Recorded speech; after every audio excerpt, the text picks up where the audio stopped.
Now let us consider the individual determinants of price. Specifically, there are 6. We are going to look at 3 individual determinants of price on the side of demand and 3 determinants on the side of supply. On the side of demand, the first determinant is the number of demands for a good. The economic law is very simple. Other things being equal, ceteris paribus,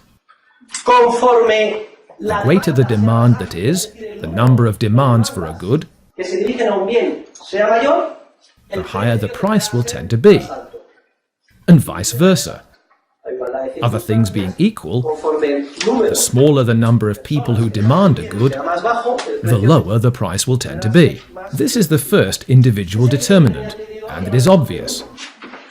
That is why advertising is so important, to make oneself known. So, let's say I'm a very pretty girl, I'm very attractive, I'm worth a lot, I'm very honest, I have solid principles. Basically, I am the ideal woman. Still, if I hardly ever go out and nobody knows me, then I'm going to end up a spinster. So, what do I need? Suitors, lots of suitors. Therefore, in a more or less subtle way, the girl must be advertised, or advertise herself. She must make herself look beautiful, etc. Then, other things being equal, the greater the demand, the number of people who demand a good, the higher the price will tend to be. That is why advertising is necessary. But the number of demands is not the only important factor. Also key, and this is the second individual determinant of price on the side of demand, is the subjective valuation buyers make of a good. Other things being equal, the higher the subjective valuation buyers make of a good, the higher the price will tend to be. And the lower the subjective valuation buyers make of a good, the lower the price will tend to be. In other words, marginal utility. The purpose of advertising is double. First, it is aimed at attracting the interest of many people. And second, a good is advertised in an appealing manner, so that people will value it highly. The result? Someone who advertises expects, therefore, to be able to sell at a higher price. Christmas is coming up, and soon we'll be flooded with perfume commercials, won't we? What are perfume and cologne commercials like?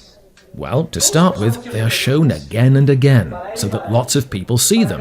And then, for instance, cologne commercials almost give the impression that if a man uses a certain brand, 100 girls will fall at his feet every day.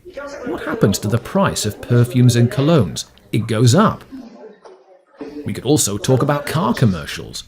Usually, physical things, which can be touched, like a car, are advertised with spiritual ideas. Cars are associated with fast driving, luxury, making our neighbor envious, strength, and vice versa. Spiritual things are advertised with something that can be touched. For example, the solvency of a bank. How is it advertised? Well, with magnificent buildings. This must be a super solvent bank. Look at everything it owns. Maybe it has feet of clay. Do you see what I mean? The purpose is always to attract the interest of many people and prompt them to make a high valuation. The third determinant of price on the side of demand is the subjective value buyers place on money, the medium of exchange. I think you will all grasp this immediately. If a buyer hardly values money at all, do you think the price of what he buys will tend to rise or fall? It will tend to rise because he lets go of money very easily. In contrast, if the buyer is very stingy because he likes to save money and does not like to let go of it, then he will demand little and the price will tend to fall. We could cite thousands of examples to illustrate this determinant. For instance, Asturian mining villages. When miners get paid, and miners get a handsome salary, when they get paid, the price charged in bars, the price of money, of beer, in brothels, etc., goes up substantially. When the miners run out of money, it goes down. We know what this is like too, the post-Christmas crunch. What happens at the end of January? Well, at the beginning of the month, you all drive back to the university in your parents' cars. The food at home is fabulous. Mom serves meat and fish, etc. But by the 15th of January, it's spaghetti, spaghetti, spaghetti, spaghetti, spaghetti. The car stays in the garage, and everybody takes the metro.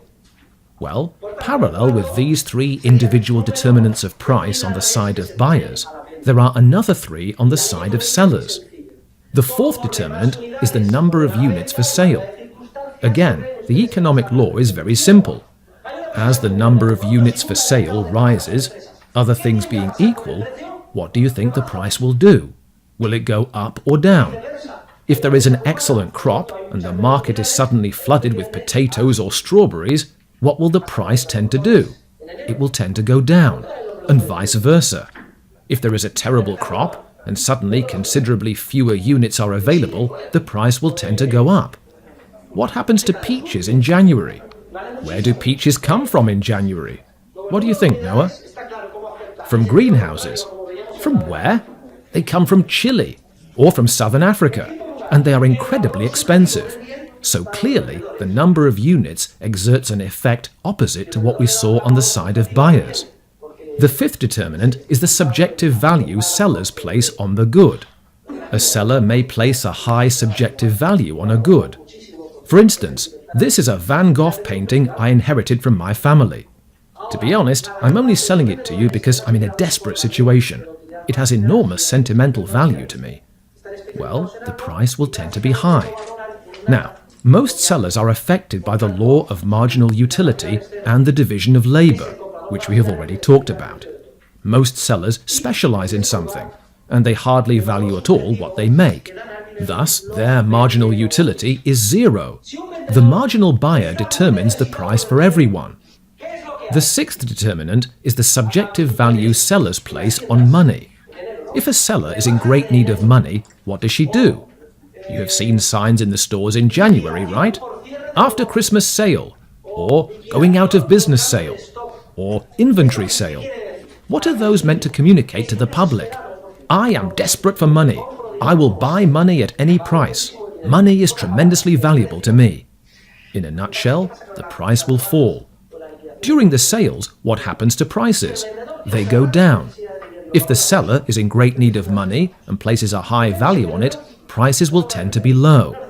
In contrast, if the seller has plenty of money and needs no more, she will not sell unless the price is very high.